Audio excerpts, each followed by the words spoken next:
we draw some sukriti from the bank account of these great souls, and it gets deposited into our sukriti account, and the result of that deposit is we become more purified, we become more spiritually inclined and more adept at our own practices. So the conclusion is that it's a good idea to think good thoughts about good people. And the reverse or the converse of that is also true. That when you think of bad people, or you think about the bad qualities in bad people, then those qualities actually come into us. Thinking brings them about. So we have to, as every Shastra will tell us, we have to control our thinking. Vacho vegam, manasa krodha vegam, jiva vedam.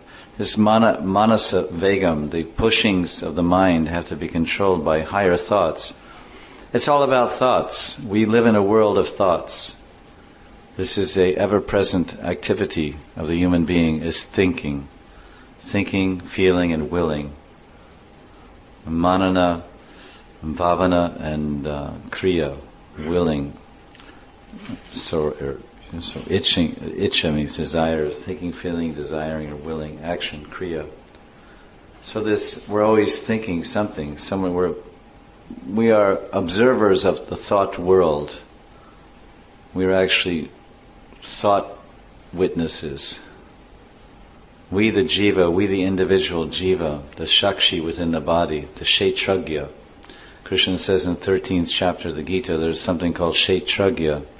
The knower of the kshetra, this body is a kshetra, and there's a knower. Of course there's a higher knower, the super soul. But we are the inferior knower of this body. So we observe, we are the observer of the thoughts, the flow of thoughts. So many thousands. That's why the yoga is always telling us become ekagrata. Ekagrata. Become one-pointed. Samadhi. Collect everything. Collect the intelligence on one point. Collect all the thoughts. And yoga shastras, it's actually called pratyahara. Pratyahara means collecting the thoughts.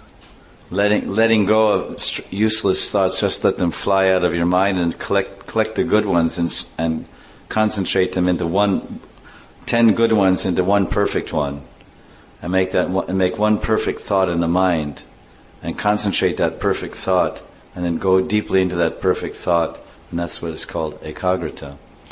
So when we wake up and the thoughts start flying, phew, and we're sleeping, so many thoughts are there. The thoughts are carrying us in the subtle body to various escapades and dreams and unbelievable happenings in the dream. This person mixes it all, and then we wake up, then they're all the thoughts. So that we have to catch different thoughts.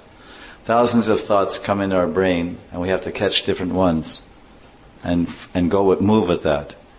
So yoga is the art of thought channeling the thoughts, directing the thoughts to a positive direction. So when our thoughts are taking us to a negative direction, into fault-finding, gossiping, criticizing, envious thinking, angry thinking, lusty thinking, these are all counterproductive. They are debilitating and weakening the position of one who's attempting to make spiritual advancement. So we replace the bad thoughts with good thoughts. So this is some ideas about that mental realm. And so they're all dancing around, dancing